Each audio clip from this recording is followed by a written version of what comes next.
Hello and welcome back to another edition of the GSMC College Football Podcast, presented to you by the GSMC Podcast Network. I'm your host, Jake Daly. Today is Tuesday, May 6th. Got a good show for you today. Going to talk a little bit about Big 12 Commissioner Brett Yormark has signed an extension through 2030.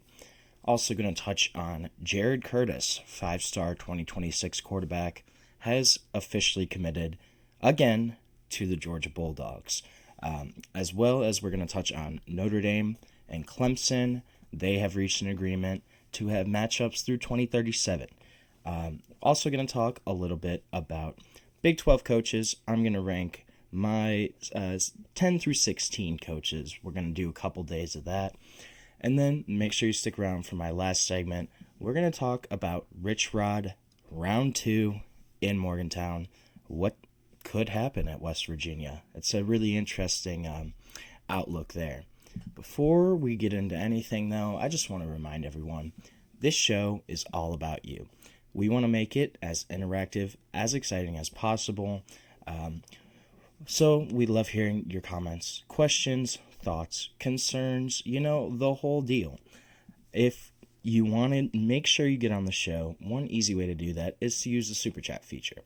To do that, you can click the $ at the bottom of the chat box to send in your message, comment, question, opinion, hot take, whatever you got. Send it in there, and this guarantees that your message gets on the air, gets read live. It's also just a great way to support our channel and what we're doing here at GSMC. We couldn't do what we do without your ongoing support. We're so grateful to have y'all as a part of our community here. So Big 12 Commissioner Brett Yormark has officially gotten an extension. All the athletic directors in the Big 12, they're kind of bored. They gave him this extension basically as a reward. The board of directors voted on this, and so he's going to get a 3-year extension till 2030. His deal that was signed in 2022 was a 5-year deal, so it was running until 27. So he's going to get a 3-year extension, and this is a good move for the Big 12, I think. Brett Yormark, he came in at a really, really vulnerable time for the Big 12 conference, right? You had Texas and Oklahoma had just kind of announced that they were leaving. They had officially submitted a bid to join the SEC. So those were your two anchor programs. Those were your traditional blue bloods in that Big 12 kind of old Southwest conference. And when that happened, the Big 12 was really in a rough spot, right? This was a conference that was in very real danger of dissolving, of potentially losing even more members, losing their Power 5 status, just kind of losing all of that privilege and the status, that type of thing, from the exposure, the national attention that Texas, Oklahoma brought. You were losing that. They were a conference that was in very real danger of either dissolving or looking extremely different than they had. However, this was a situation that kind of moved quickly. So a bunch of requiems were written. Mergers were sought with other conferences, rejected by those leagues. There was a bunch of scapegoats that were kind of pointed out. And there was a term, the death rows, that was kind of in rotation in the news at the time, describing the Big 12 then. But this conference was able to stay together. The remaining kind of 8 schools at that time, they were able to come together. They said, yes, losing these 2 brands in Texas and Oklahoma, it really sucks, right? There's no way around it. But on the other hand, Texas really seemed to have a heavy hand in the negotiating table.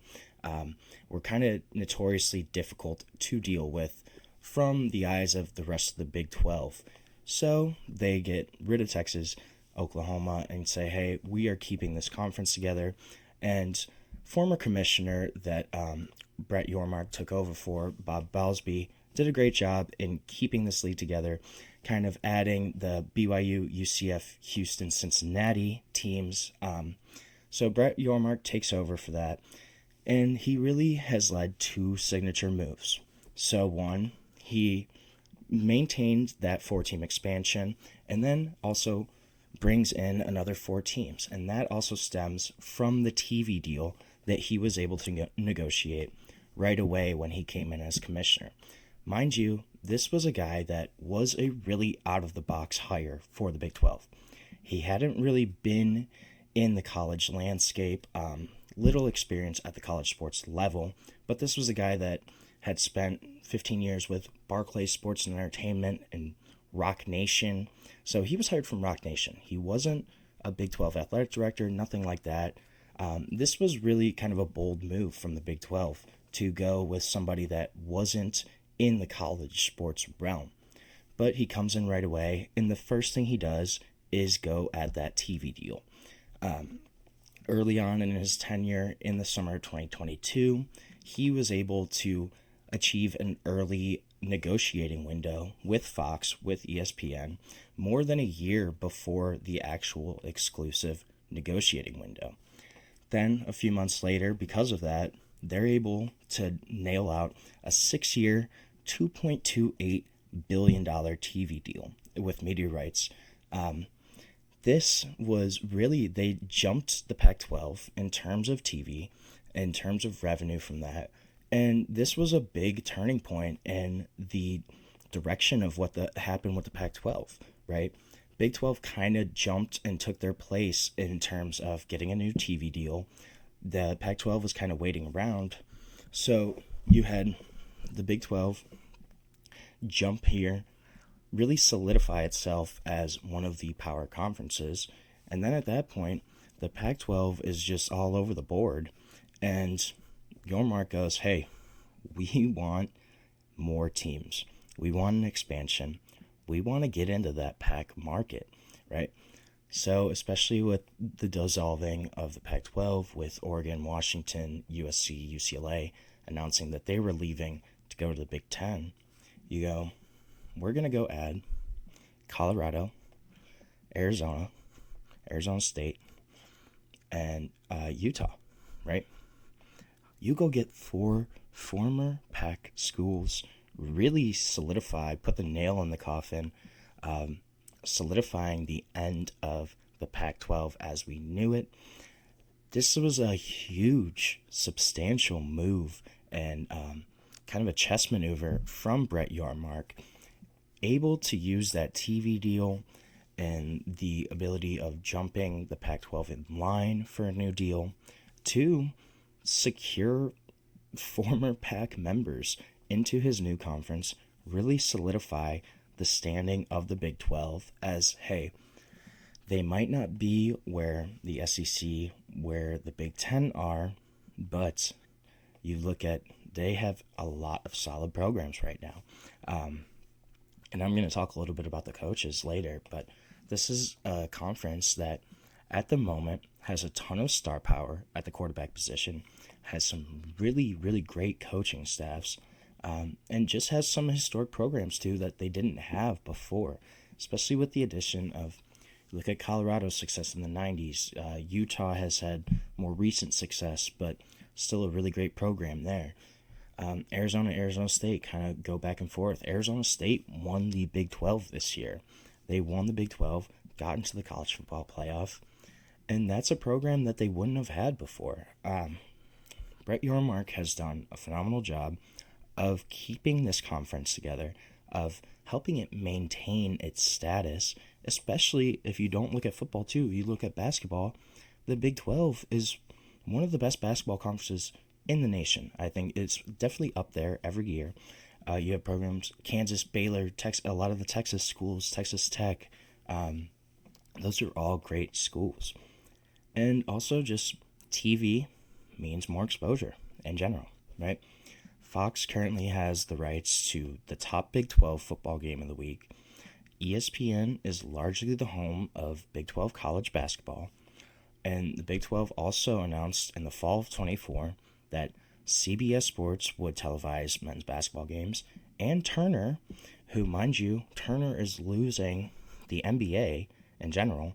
So that's a big market, big chunk to fill there for Turner.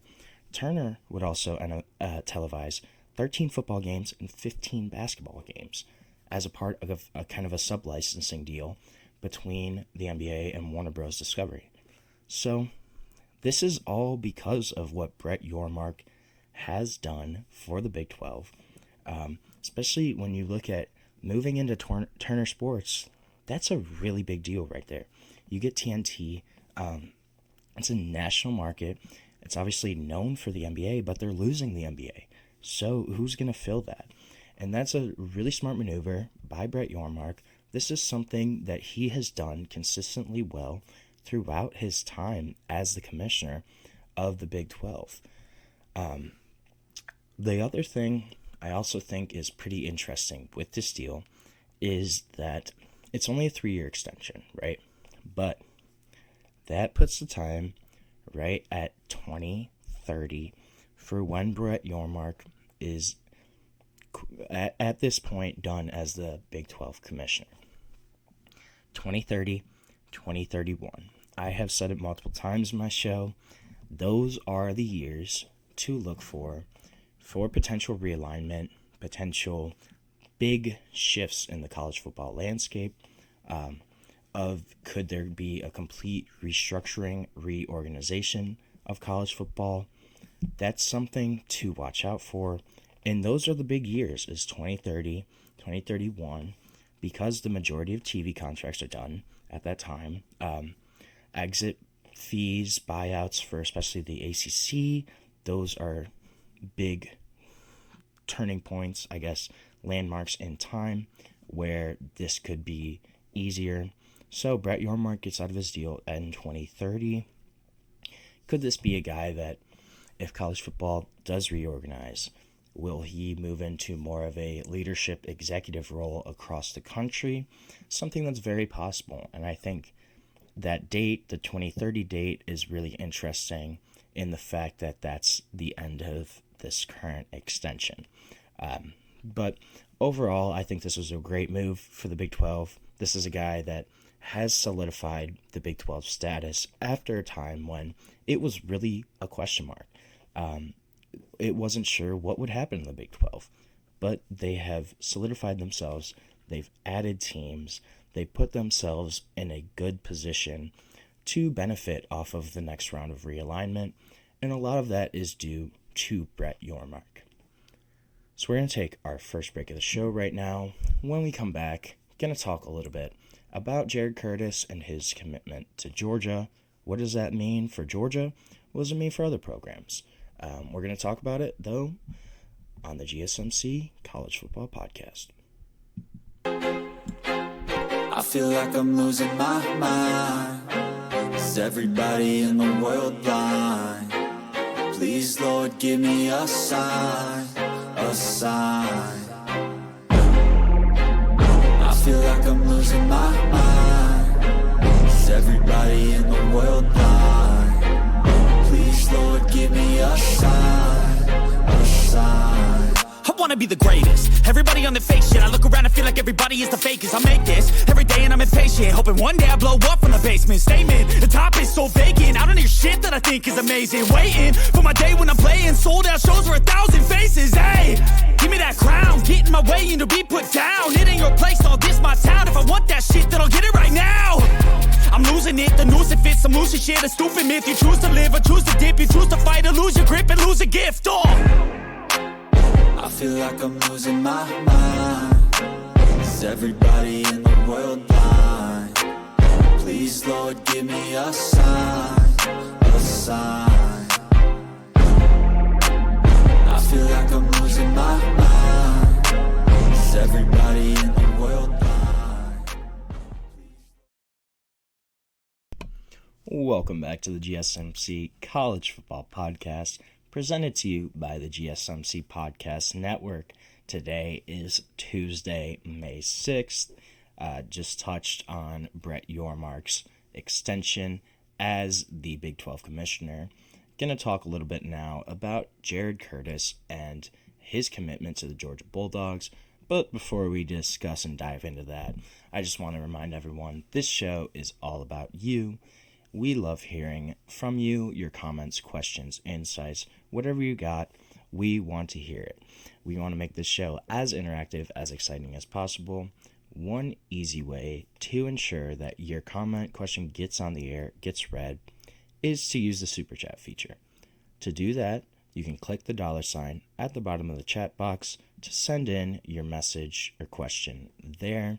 This ensures that your message gets on the air and gets read live, and it's also just a great way to support our channel and support what we're doing here at GSMC. We couldn't do what we do without your ongoing support, and we're so grateful to have y'all as a part of our community here at the GSMC network. So, quarterback Jared Curtis, 5-star, has officially recommitted to the Georgia Bulldogs. So, Curtis had committed to Georgia in March of 2024, spent nearly 7 months pledged to the Bulldogs, and then pulled his commitment in the fall, kind of said, I want to look at different schools, explore different options, go take visits elsewhere. But all along, he had said May 5th would be his decision. We've known this for weeks, that this was going to come out yesterday, of where he's going to go to school. Really came down to Georgia, or Oregon, it sounds like. And mind you, Jared Curtis, this is a kid that's number 1 overall quarterback prospect in the 2026 class, according to ESPN. ESPN has him as the number 5 overall recruit in that class. Kid that's 6'4", 225, quarterback out of Nashville, plays for Nashville Christian. A guy that's a really solid prospect. But so he was between Georgia and Oregon, spent time on the phone with both coaching staffs, allegedly on Sunday afternoon on the 4th. And then yesterday, sources said that people in both programs, they had no idea where he was going to go. Even people in Jared Curtis's camp allegedly told ESPN reps that they had prepared 2 commitment videos. They had one for Georgia, they had one for Oregon, before he actually made his public announcement on social media. So even they really did not know where Jared Curtis was going to do, how this was going to kind of all shake out. And this is a big deal for Georgia. So this is a guy that they've really wanted, a guy that has had 7,600 passing yards in his career, over 130 total touchdowns in 3 varsity seasons. 4th ESPN 300 recruit in this class for Georgia. This is a guy that's big framed, 6'4", got a really strong arm. Also, just an accurate passer, has pretty impressive mobility too for his size. A guy that over his first 2 years had 5,100 passing yards, 52 touchdowns, only 17 interceptions. Last fall, he was a junior, had another 2,800 yards, threw for 40 touchdowns to only 3 interceptions. So improving that accuracy, improving that decision-making as he becomes a varsity starter again. This is a kid that's an impressive quarterback. Also led Nashville Christian to the Tennessee Division IIA state title. And then he's also pretty solid on the ground. 1,600 rushing yards in his career, 38 rushing touchdowns, which I think is really impressive, especially when you consider his frame. Oregon, now, it seems like they're probably going to have to pivot. I would think they probably are going to turn their attention to 4-star quarterback Ryder Lyons. He's the number 50 guy in the ESPN 300, but a guy that they really like, seems to be really high on pretty much everybody's board across the country. I think he's kind of ranked a little low, just considering the hype I've heard around him. But he's also a guy that's going to be a 2027 quarterback pretty much, because he's going on an LDS mission trip after he graduates, so essentially a 27 quarterback. But Oregon, BYU, Michigan, they're all kind of front runners for Ryder Lyons right now. Ole Miss is still in the mix there too, but if you look at those schools, USC, they picked 4-star Jonas Williams over Ryder Lyons first. Michigan just picked up Brady Smigel. BYU, they are under serious consideration. Still kind of feels a little bit like a long shot. And then reportedly, Ryder Lyons loves the Ole Miss offense, but there are still some hurdles there, which makes sense, especially when you consider Ole Miss is really targeting four-star Landon Duckworth right now, it sounds like, who had his eye on Georgia, but Jared Curtis is obviously going there, so not going to go to Georgia anymore. Probably the guy that's going to end up at Oxford and Ole Miss. My question here, if you're an elite quarterback prospect, why are you going to Georgia? It doesn't make sense. Let me go down the list. So yes, obviously Georgia is a very successful program, probably the most successful in the past 5 years. But let's go down the list of, first, we'll do top ranked quarterback recruits from Georgia. So Justin Fields in 2018 was number 2 nationally. He transferred after a year, went to Ohio State. Was obviously a first-round pick, but all of his success was from Ohio State. Jacob Eason, 2016, a guy that was number 4 nationally, but a guy that bounced around, transferred multiple times, never really found his footing anywhere. Brock Vandegrift, 2021, number 34 nationally. Never played at Georgia, got beaten out, started for Kentucky this year, didn't play great. Jake Fromm, 2017, was number 51 nationally. Right now, this is the most successful guy in terms of running the Georgia offense, team success, but still, as an individual, not super successful. And then you have, once you go back to Matthew Stafford, who obviously was pretty much a 5-star quarterback, that's kind of the outlier, though, is Stafford, and then that's about it. Look at their draft history from Georgia quarterbacks. Stetson Bennett in 2023 was a 4th rounder. Jake Fromm, 2020, 5th rounder. Aaron Murray was the next quarterback that was drafted in 2014, 5th rounder. And then you have to go back to Matthew Stafford before Aaron Murray in 2009. It was the first overall pick.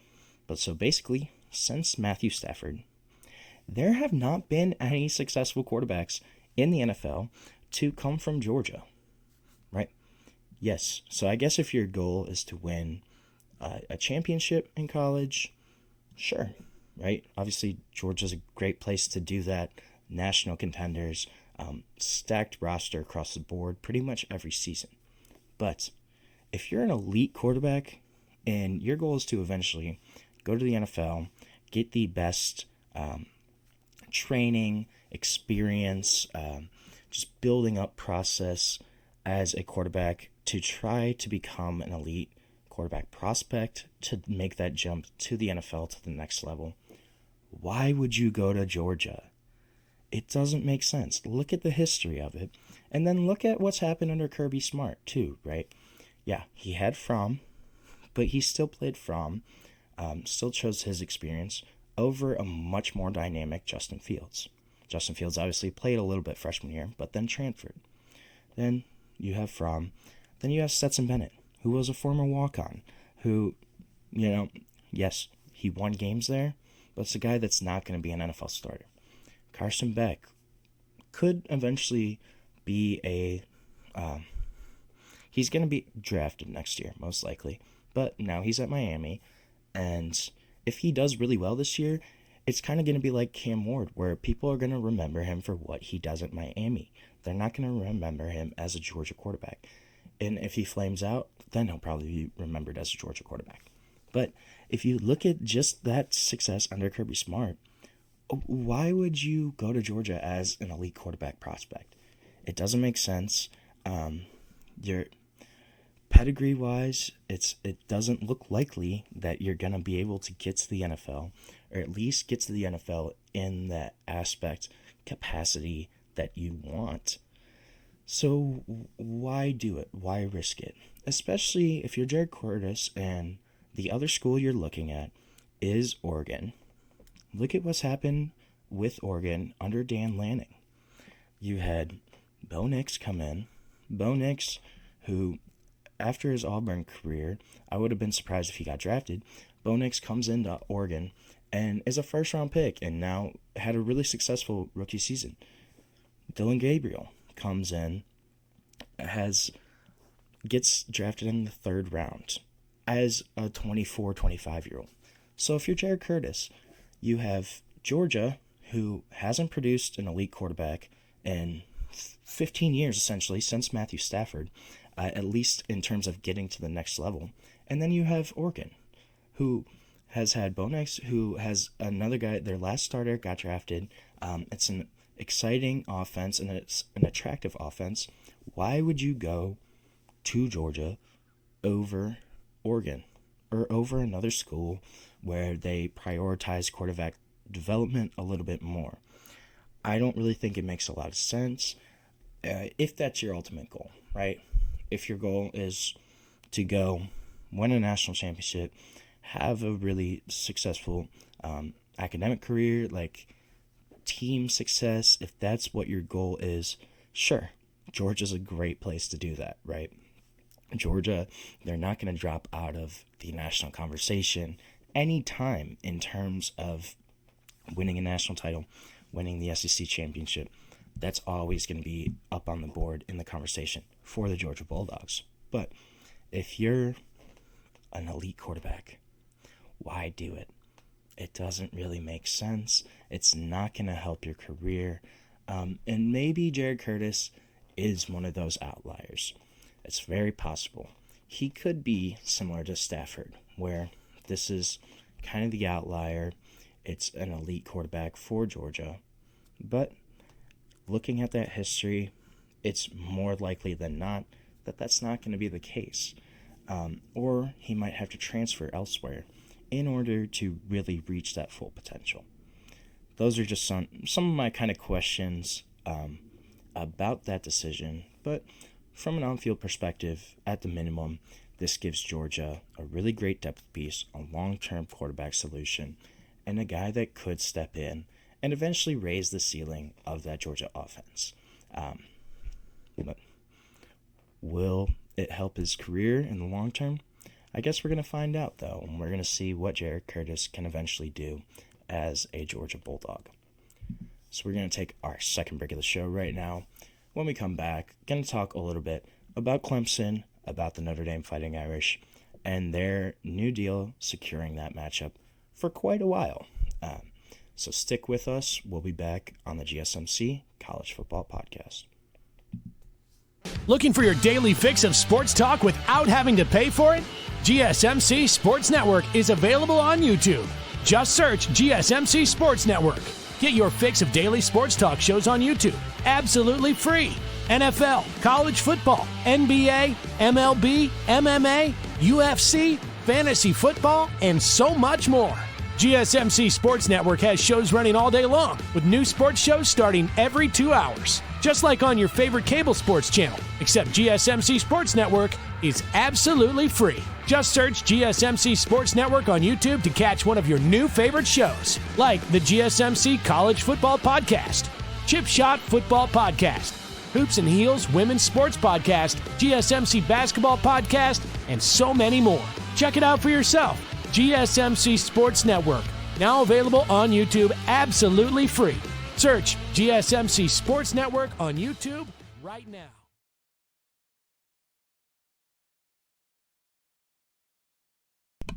Welcome back to the GSMC College Football Podcast, presented to you by the GSMC Podcast Network.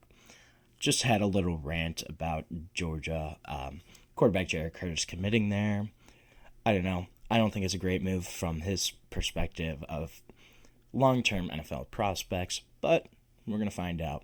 Going to talk now a little bit about Clemson. Notre Dame have announced a deal where they have solidified that matchup through 2038, actually. 2037, 2038, right around there. This is going to be a 12-game home-and-home series. I love this from both sides of the aisle. So consider the two teams, they were already scheduled to play 5 times during that window of time. So the announcement basically just means 7 additional games between the Irish, between the Clemson Tigers. A big thing I think here is this is a scheduling counterweight for both programs, as the Big Ten, the SEC, they're discussing a potential intra-conference scheduling agreement where those two conferences would have more matchups together. Also, the SEC is considering moving to a 9-game conference schedule.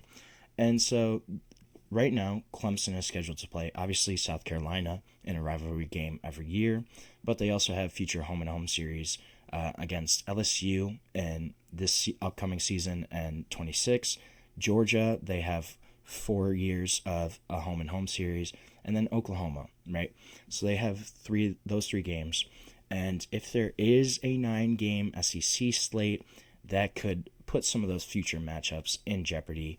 I don't think Clemson, South Carolina is not going to go anywhere.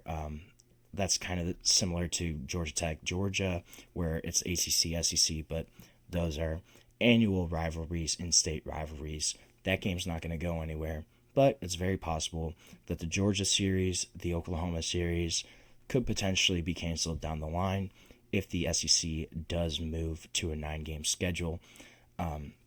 So in that case, this really solidifies Clemson, Notre Dame, kind of preparing for that potential of the SEC moving to a 9-game schedule.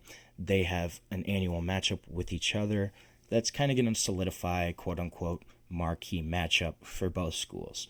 And so even if Clemson's home-and-home series, they all kind of stay on the board, this is just another matchup that it's a counterweight. It helps balance out that impending SEC Big Ten agreement if there is kind of one happening.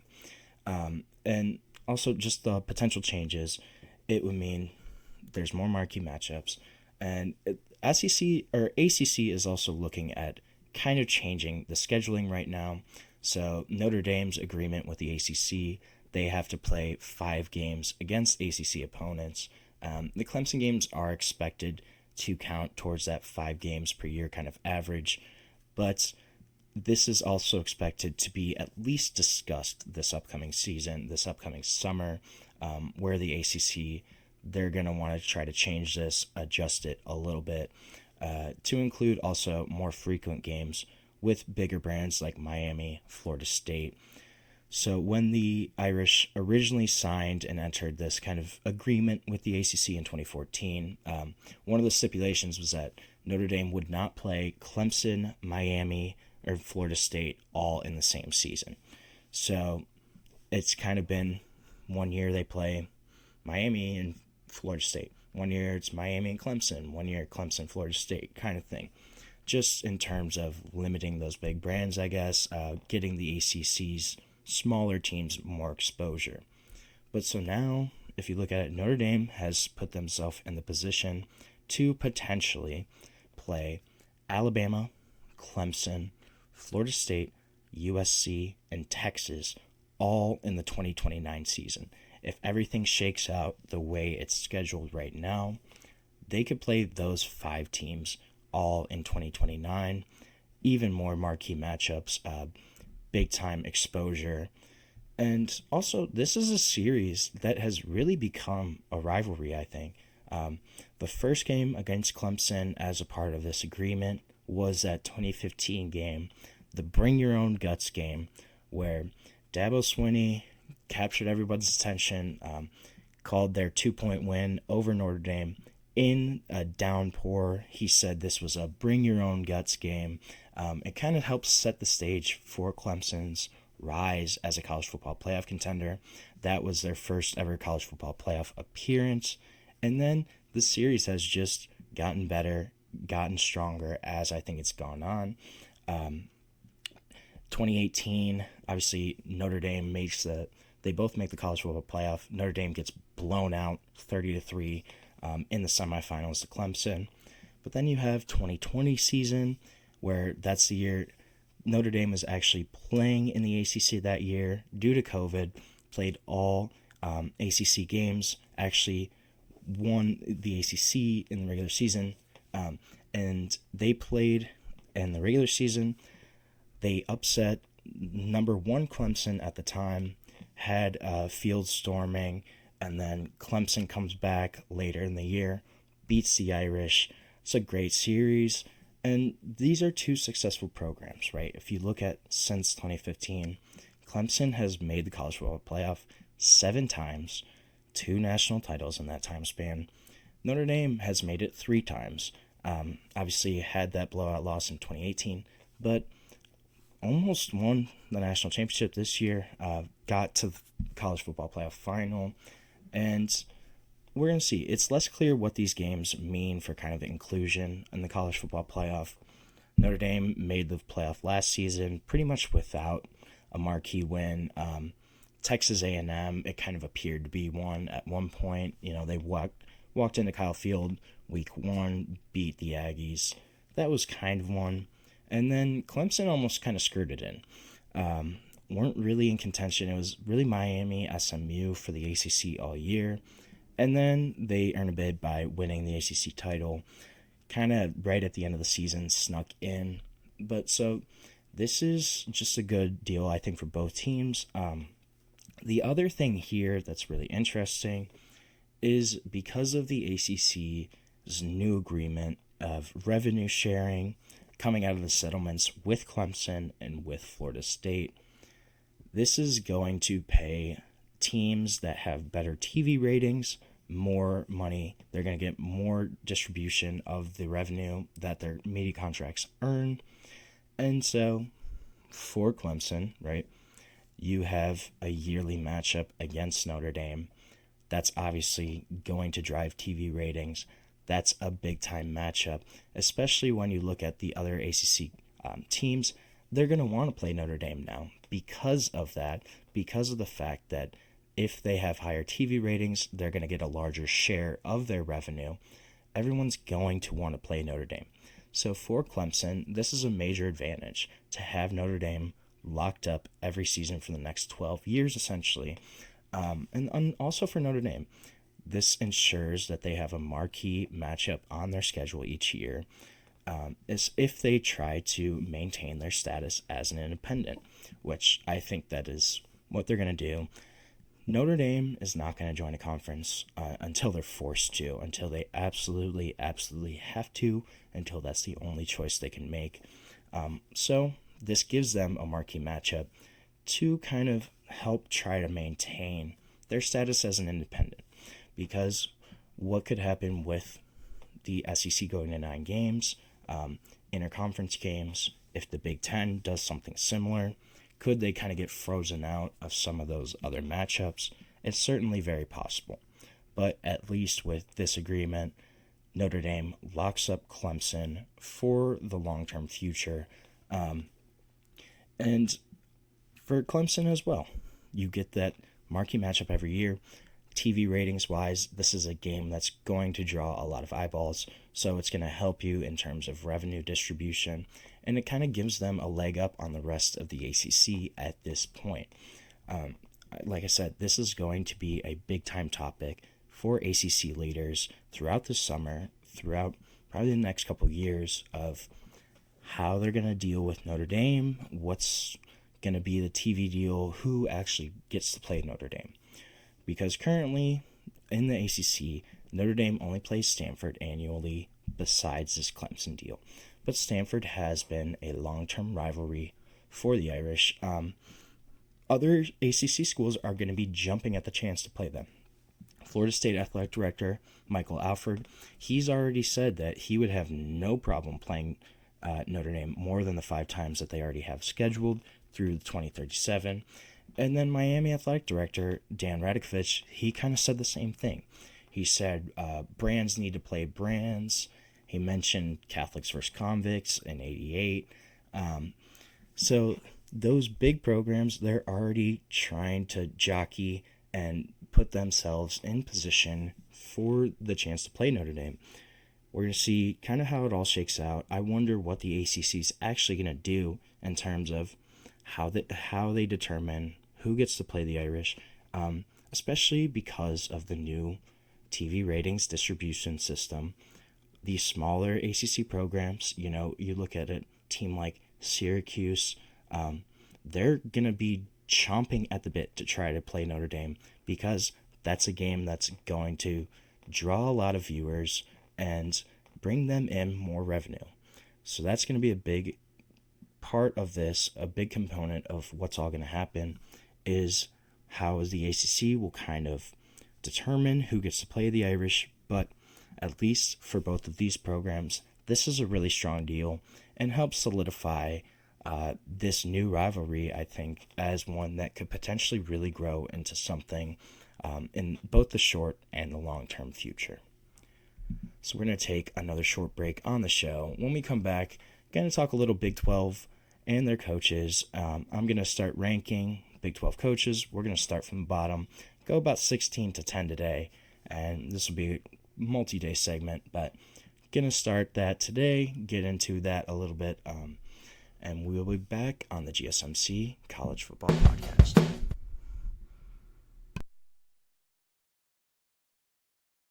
For the best and latest podcasts available anywhere, go to the podcast app on your cell phone and type in GSMC to access free content-rich podcasts on health and wellness, book reviews, sports, entertainment, relationships, social media, movies, technology, finance, and even weird news. Subscribe and download the GSMC Podcast Network's family of shows, available everywhere podcasts are found.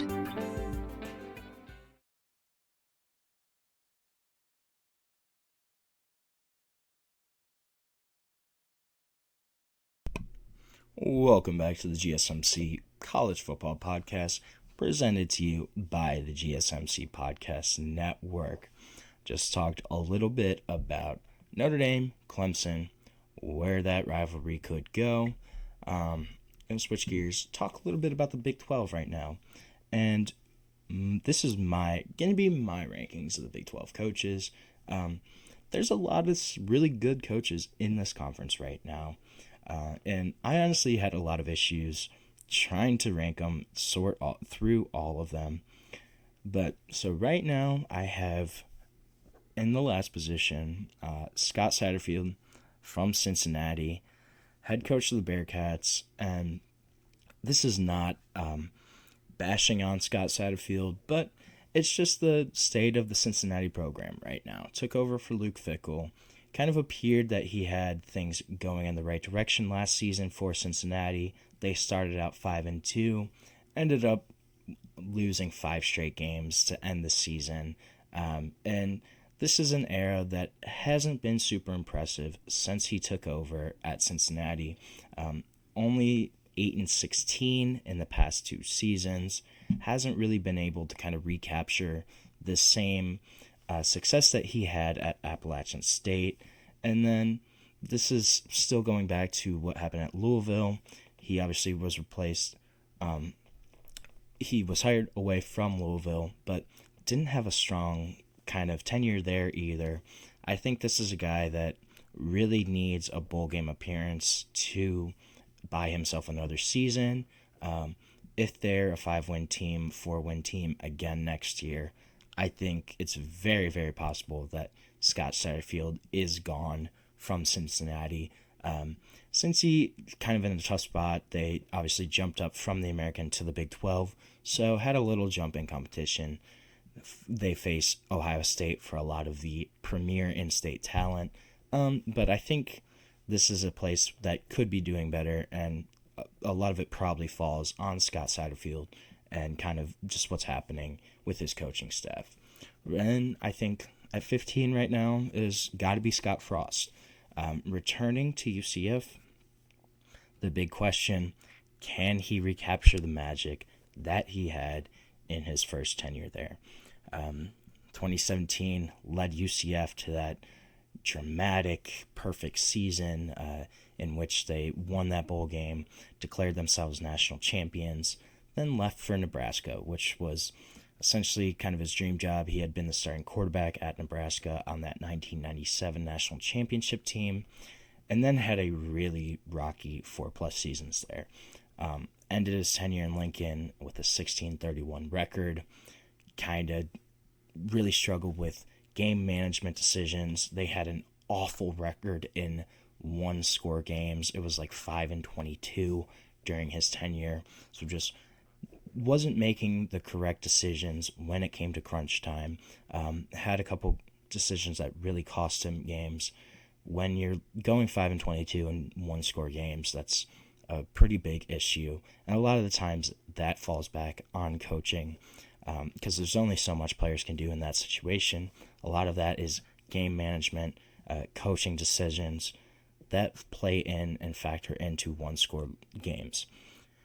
Now, going back to actually UCF. UCF, this is a team that has also struggled since they've been in the Big 12.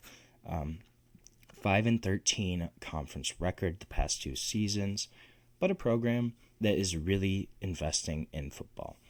This is, in terms of enrollment, this is the 3rd biggest public school in the United States in terms of undergrad enrollment. Not hurting for financials there. They're building a new stadium. They're going to invest pretty much all of this $20 million in football in terms of revenue sharing. So it's going to be up to Scott Frost to kind of determine UCF's success, but a program that hasn't had a lot of success the past couple of years, and a coach that hasn't had a lot of success dating back to his last time as a head coach. At 14, I think it's probably going to be Brent Brennan from Arizona. Brennan inherited an Arizona team that had won 10 games in 2023, retained star quarterback Noah Fafita, as well as Ted McMillan, who ended up being a first-round pick in this year's draft. Arizona was kind of expected to contend for a Big 12 championship this year. Instead, lose 7 out of their last 8 games, finish 4-8 on the season, really kind of fumbled the keys to what was a good situation under Jed Fish, who left for Washington. It's really kind of hurt Brennan's position with the fan base. He's going to start the season on the hot seat, despite only being there really for 1 year. The fact that Arizona was so highly regarded going into this last season and then finished so poorly, as well as Arizona State, their in-state rival, killed it last year. They won the Big 12 and just had a great season overall. So when you compare that to what happened at Arizona, that's going to put a lot of pressure on Brent Brennan, and it's going to be up to him to really kind of change things around after a year that was super disappointing. I also think that at 13, I have Dave Aranda right now from Baylor. So this is an interesting situation, right? Because 2021, Dave Aranda's there. Baylor wins the Big 12 championship.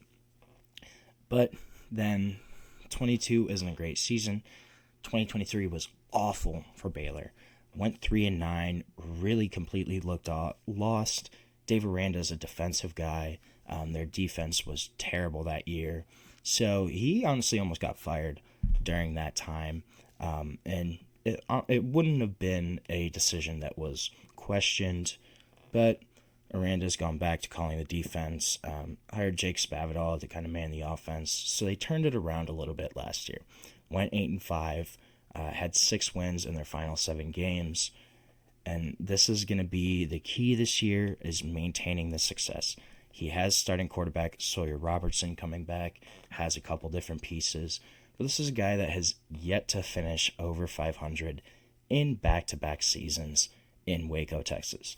So a guy that I think has the talent, just needs consistency from a year-to-year basis. That's really the big question mark here with Dave Aranda, is how consistent can you be? Can you win in back-to-back years and not have this crazy turnover every single year? That's going to be the big question mark for Baylor. But like I said, they have their quarterback returning, have a couple big pieces returning. If he somehow falls under 500 again, I think this is, again, a situation where we could see Dave Aranda really being on the hot seat this upcoming season. At 12, this is a guy that I wasn't really sure where to place on this list. From prior success, I think he probably deserves a little bit higher, but this is a position and a university where it's a lot of question marks. I think 12 right now, just looking at the Big 12 kind of layout, is Rich Rodriguez from West Virginia. So West Virginia, they're obviously hoping to bring back Rich Rod, revitalize that program, had some success in the 2000s. I don't want to talk too much about him because I'm really going to dive deep into Rich Rod on my next segment. But a guy that went to Michigan, had a really rough tenure at Michigan, bounced around a lot then after, but revitalized his career the past few seasons at Jacksonville State, where he guided them into the FBS levels, captured the Conference USA championship in 2024, and now gets another shot to kind of revitalize a West Virginia football program that has been struggling. So Rich Rod, I think that's going to be an interesting situation of how it all shakes out. I don't want to dive into him too much because I'm going to talk about him in a few more minutes. So then at 11, and this is a guy I really like, but I think the pedigree of some other coaches kind of pushed him down my list. I think Willie Fritz out of Houston is the number 11 coach in the Big 12 Conference. And this is, I will say, there wasn't a lot for Willie Fritz to kind of work with in his first season at Houston. Cougars went 4-8 this past year, but there were a couple positive signs that should hopefully give some indication of this thing maybe turning around. Willie Fritz also, he's got a track record of turning teams around. Look at his success with Tulane. They really, from the time he was hired to where Tulane has ended up now as really one of the top group of 5 programs pretty much year in, year out. Most of that is due to Willie Fritz and his coaching there. So I think this is a team in Houston program that could really be in the right direction, on the rise. But again, they're 5-13 since joining the Big 12. Like Cincinnati, like I'm blanking on the other one right now. I just UCF. Jeez. Like Cincinnati, like UCF, who they came into the conference with, they haven't really had a ton of success in the Big 12, 5-13 in conference play. But I think this is a program where Willie Fritz can really get it on the right track. And I think I'm a little higher on him than some of the other coaches, but I'm just ranking this more based on pedigree and what's kind of happened at Houston so far. And then at 10, this was a guy that was really all over the board for me. I had no clue, even more so. I think Deion Sanders is the number 10 head coach in the Big 12. In terms of actual coaching ability, this is kind of what I based my list on primarily is, I think, actual coaching ability. I think a lot of his success was probably based on Travis Hunter, Shedeur Sanders, and that's what we're going to see here.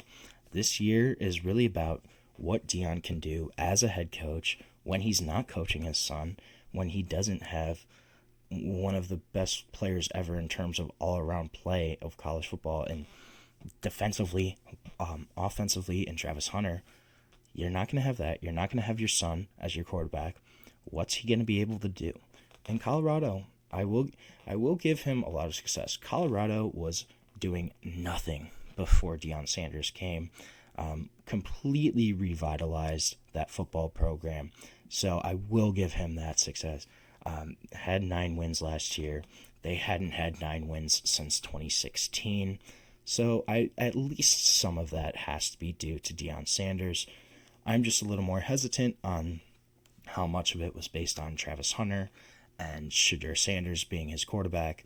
But this is a guy that I think is a strong coach. He's still learning as a coach. But a guy that is still going to recruit really well. The allure of playing for Deion Sanders is really strong.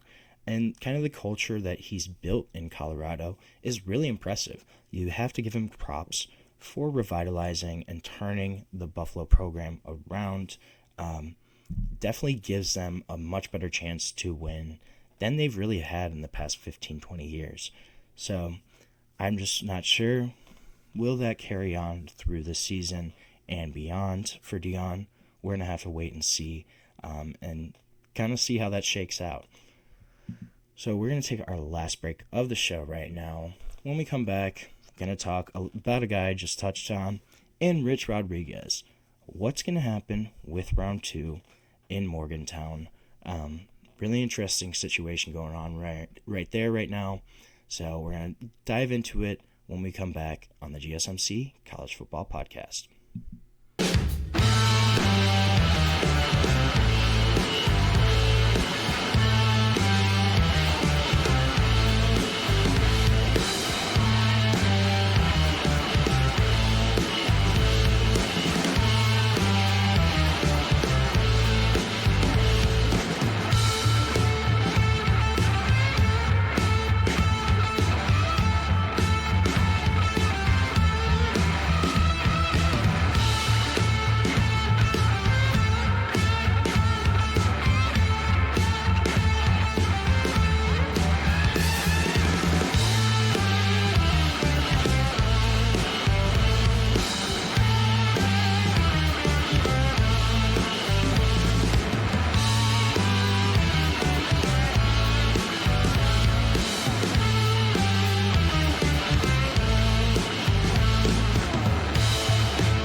Welcome back to the GSMC College Football Podcast. Just touched on Big 12 coaches. Going to talk about one of them in particular, in Rich Rodriguez. Round 2, West Virginia. This is so far a really interesting turnover in West Virginia. Replacing Neil Brown, Rich Rodriguez coming back in. This is a roster that has churned at a ridiculous pace. So the only constant right now is the fact that there's been change. That's really the only thing that's constant about this West Virginia team at the moment. A total of 36 players, 24 of whom were previously on scholarship, have exited the football program following spring football, kind of aligned with the comments of coaches throughout the spring. Rich Rod had at one point said something about their having to cut their walk-on guys with concerns about the roster limit. There was also a story at one point, Rich Rod banned TikTok for the players at West Virginia, which was just kind of an interesting little tidbit there. So 36 guys gone from this roster, and then they've been super aggressive backfilling these roles. So they've already made 23 additions, have had 21 transfers, pair of junior college guys as well. Literally have had added people at pretty much every single position on the football field. Essentially almost every spot on the roster. Kind of stuff that Rich Rod has said throughout the spring of we don't have anybody solidified pretty much. So since Rodriguez took over the program in December, they have added a total of 52 transfers. 3 of those have left, so I guess you go 49, right? But still, 49 transfers, which is insane, especially when you think about, I talked about Stanford last week, and Stanford, their university, brought in 57 transfers in terms of students, not in terms of athletes. The entire university at Stanford, there were only 57 people to transfer in at one point. So you have that compared to West Virginia, where Rich Rodriguez has added 49 transfers, pretty much half of his roster. You look at the various positions where the coaching staff has added 2 quarterbacks, 3 running backs, 9 wide receivers, 2 tight ends, 11 guys on the offensive line, 2 defensive linemen, 6 linebackers, 5 safeties or nickels, and then 7 cornerbacks. Oh, yeah, and 2 specialists too. That also doesn't even include the 5 junior college guys, and the 8 freshmen who weren't recruited by the Neil Brown coaching staff. So a total of 63 new players at this stage for West Virginia. Work isn't done. And Rich Rod has kind of said this throughout. There's a couple guys that I think are pretty solid pickups for them. Cam Vaughn was a guy that spent 2 years at Jacksonville State, actually started as a quarterback, but became their wide receiver, was their top pass catcher last season, had 50 catches, 800 yards. A guy that should give Rich Rod a big option outside to work with as a wide receiver. Still has 3 years left of eligibility. Then another guy they brought in was Michael Coates, first team All-Mountain West in 2024 at Nevada. Had 41 tackles, 17 passes defended, 4 interceptions. Had elite coverage grades, so a guy that could be a really big cornerback for them as well. Jordan Scruggs was also a guy that committed to West Virginia. He had a bunch of different offers in the portal.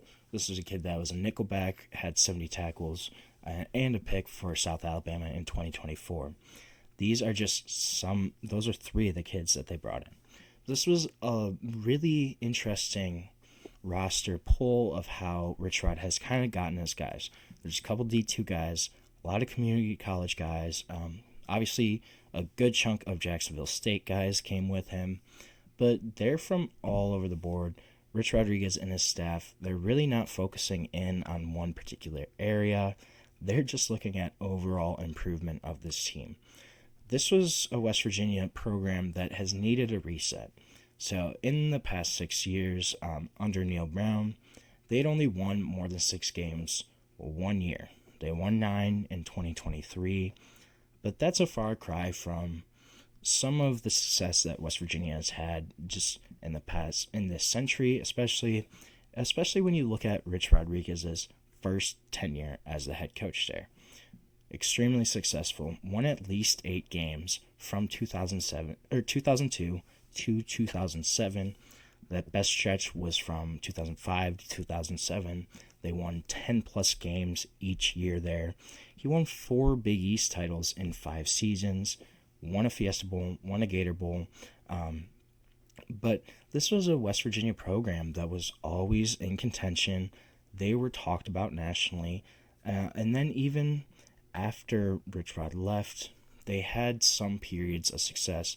You know, when you had the Geno Smith era where they had a couple teams that were really solid with Tavon Austin there, Will Greer, some of those West Virginia teams, they were pretty decent, but hasn't had that kind of sustained success since Rich Rodriguez was the head coach.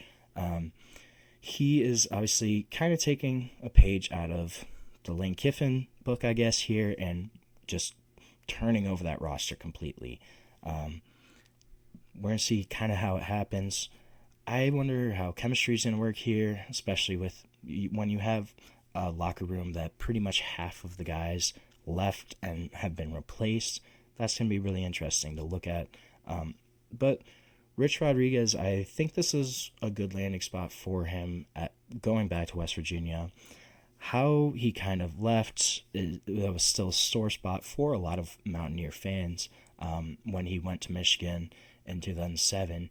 But this is a guy that has had success in Morgantown before.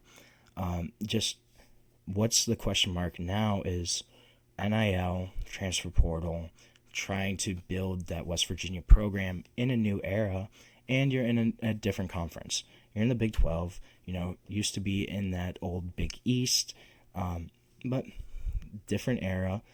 Could there even be more realignment coming? That's all stuff that Rich Rodriguez is going to have to navigate that weren't questions or weren't even topics or ideas during his last time at West Virginia. So Morgantown is a unique place.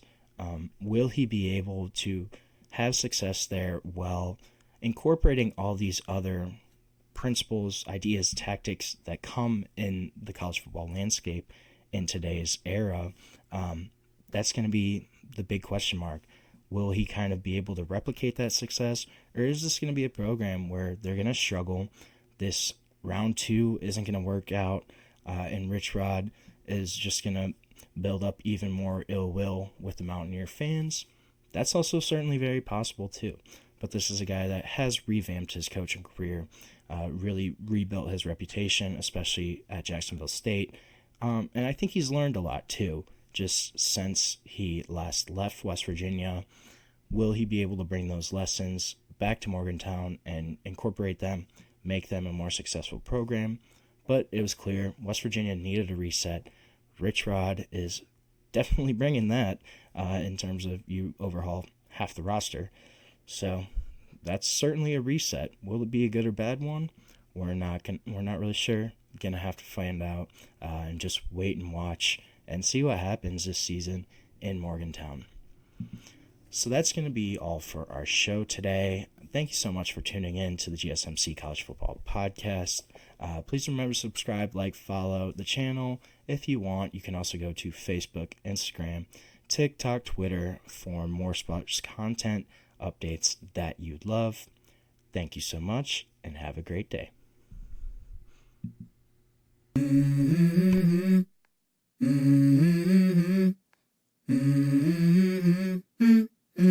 Let's go.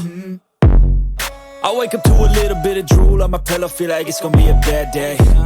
Yeah, I'm tired of shit, and the coffee ain't hit yet, damn, ain't that great. I don't wanna go to